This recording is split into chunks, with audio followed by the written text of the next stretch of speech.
ते तुम्हासमोर सांगते. इफिसकरस पत्र 1:20-23.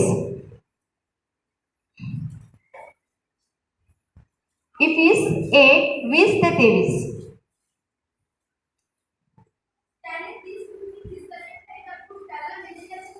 एक मिनिट.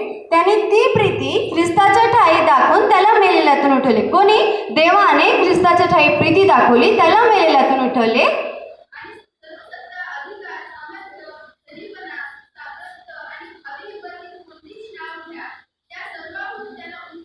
येशू ख्रिस्ताला सर्व सत्ता, सर्व अधिकार, सर्व सामर्थ्य देऊन त्याला स्वर्गात आपल्या उजवीकडे बसविले. तो येशू ख्रिस्त ज्याच्याजवळ सर्व सत्ता आहे, सर्व अधिकार आहे, सर्व सामर्थ्य आहे, तो उजवीकडे बसलेला आहे. त्याने सर्व काही त्याच्या पायांखाली ठेवले.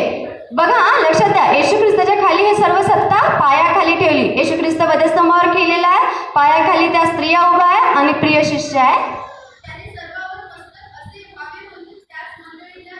त्याने सर्वांवर मस्तक व्हावे म्हणून मंडळीला दिले. काय दिले प्रियांनो? मंडळीला सर्व सत्ता, सर्व सामर्थ्य, सर्व अधिकार, सर्व ताकद आणि सर्वात उंच नाव येशू ख्रिस्ताचं. कोणाला दिलं? मंडळीला दिलं. कधी दिलं? तो वधस्तंभावर केलेला होता, तिथं त्याचा प्रिय शिष्य होता, त्या मुली होत्या, स्त्रिया तिथे होत्या. तेव्हा त्याने त्या स्त्रीची आठवण केली, म्हटलं ही तुझी आई, हा तुझा पुत्र. आणि सर्व अधिकार, सर्व सामर्थ्य मंडळीला दिले, तुम्हाला आणि मला दिले. आज बाहेरच्या जगात अशी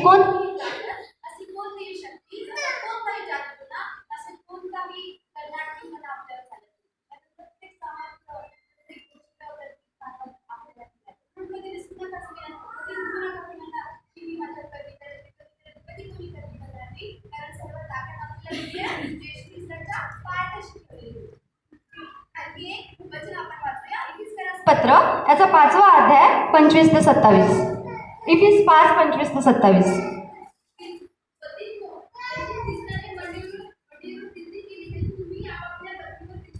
जशी ख्रिस्ताने मंडळीवर प्रीती केली, ख्रिस्ताने मंडळीवर प्रीती केली, ख्रिस्ताने मंडळीला सामर्थ्य दिलं, सत्ता दिली, सर्व अधिकार दिले, चमत्कार करण्याची ताकद दिली.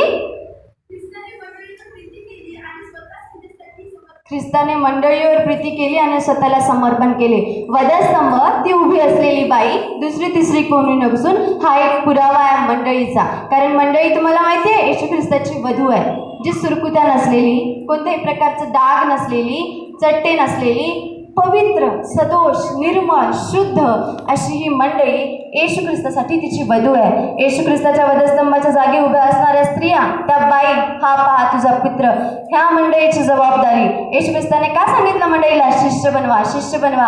आपल्याला काय करायचं आहे? शिष्य बनवायचं आहे. पिता, पुत्र, पवित्र आत्म्याच्या नावाने बाप्तिस्मा द्यायचा आहे. म्हणून कधी विसरू नका, आपण सप्तकाच्या वर्षात असताना येशू ख्रिस्ताने वधस्तंभावर आपले जीवन समर्पण केलं. जी जबाबदारी होती मरियेची, ती एका शिष्याला दिली आणि त्याच मरिया मग्दलिनीकडून काय केलं?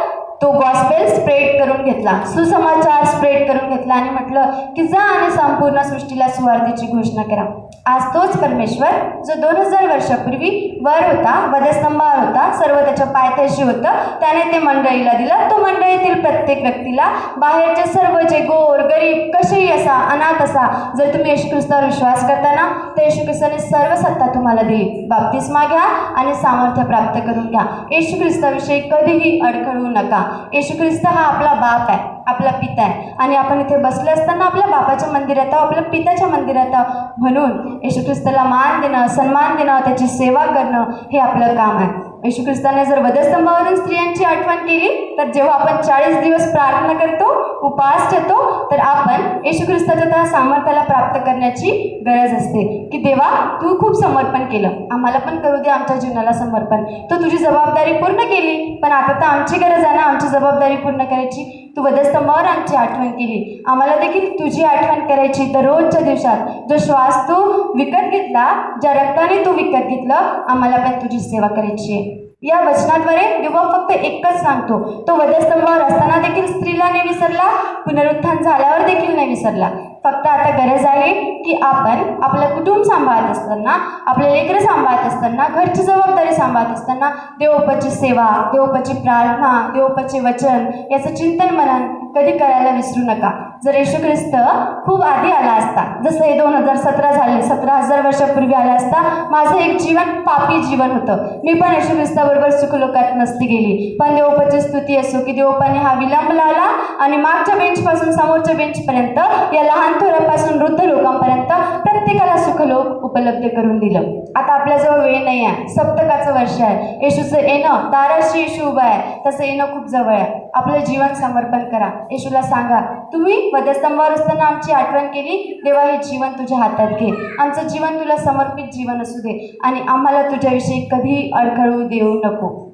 यावेळी आपण सर्वजण देवोपाच्या जवळ आपलं जीवन देऊया आणि देवोपाला म्हणूया की हो पिता, खूप झालं, 2017 वर्ष, आता क्षमा कर. यापुढे नको आम्हाला ते जगिक जीवन, ते पापी जीवन, जगातला आनंद, जगातली खुशी. आम्हाला तुमची सेवा हवी, तुमच्या वचनांचा अभिषेक हवा. यावेळी आपण सर्वजण प्रार्थना करूया, डोळे बंद करूया आणि देवोपाला आवाज देऊया. इथे कार्य करणारा आत्मा आहे, डॉली नाही. जरी तुम्हाला मी दिसते पण देवोप माझा उपयोग करत आहे. यावेळी आपण सर्वजण आपले डोळे बंद करूया आणि देवोपाला म्हणूया, देवोपा मला क्षमा कर. जसं वधस्तंभावर तू लोकांची क्षमा केली, तसंच आम्हाला क्षमा कर. जे सुखलोक आमच्यासाठी उपलब्ध करून दिलं, त्यात आमची देखील आठवण कर. आणि धन्यवाद देवोपा की प्रत्येक स्त्रीची, प्रत्येक शिष्याची आठवण वधस्तंभावरून केली आणि देवोपा मंडळीला तू सर्व सत्ता आणि अधिकार दिलं. याबद्दल धन्यवाद देते. या सुंदरशा दिवशी देवोपा, 2017 मधला हा गुटवाडीचा दिवस, देव परमेश्वर देवोपा, आम्ही तुमच्या वधस्तंभाची आठवण करत असताना, तुम्हाला त्या वधस्तंभावर बघत असताना,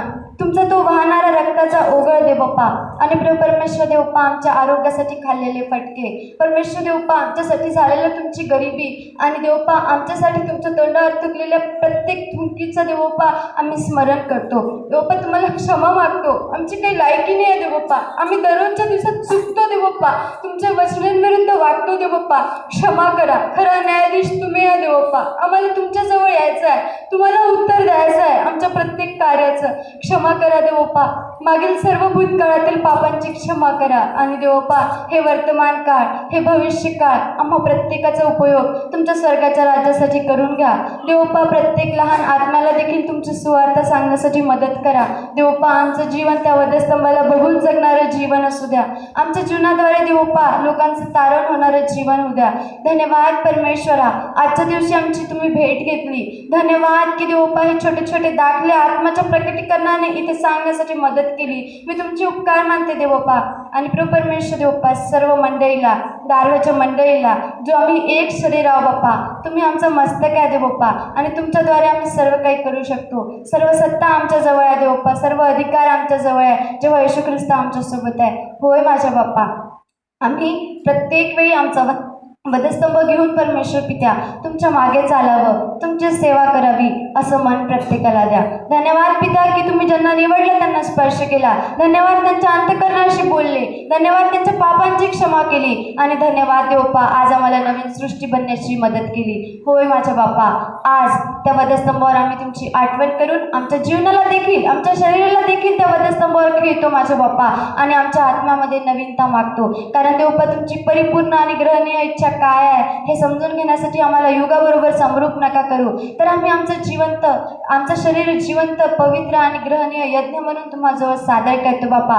तुमच्या आत्म्याने भरा, तुमच्या स्वभावाने भरा आणि तुमचं मन आम्हाला द्या. आमच्या तोंडात तुमचे शब्द असू द्या देव बापा. प्रत्येक शिवी, प्रत्येक श्राप येशूच्या नावाने दूर करा. येशूच्या रक्ताने जिभेला ओठाला धुवा. येशूच्या रक्ताने आमच्या अंतःकरणाला धुवा पित्या. आणि तुम्ही वधस्तंभावरून आमची आठवण केली, आम्ही देखील या जगिक जीवनातून तुमच्या वधस्तंभाकडे बघतो बापा आणि आमचं जीवन तुमच्या हातात देतो. आम्ही सर्व मंडळी लीन नम्र होऊन बापा आमच्या जीवनाचा ताबा तुमच्या सामर्थ्य हातात देत, तुमची इच्छा आकांक्षा जाणून घेत सर्व काही तुमच्या हातात देतो. धन्यवाद देतो, तुमचं जय जयकार करतो. ही प्रार्थना ऐकल्याबद्दल आभार मानतो. इथे एकत्रित केल्याबद्दल धन्यवाद देतो. थँक्यू वधस्तंभाच्या अभिषेकासाठी. धन्यवाद दे बाप्पा, धन्यवाद देतो. ही प्रार्थना धन्य तारणारा, माझा लहान थोराचा, आम्हा प्रत्येकाचा तारणारा प्रभू येशू ख्रिस्त याच्या प्रिय गोड पवित्र नावात मागते, म्हणून तुम्ही ऐका.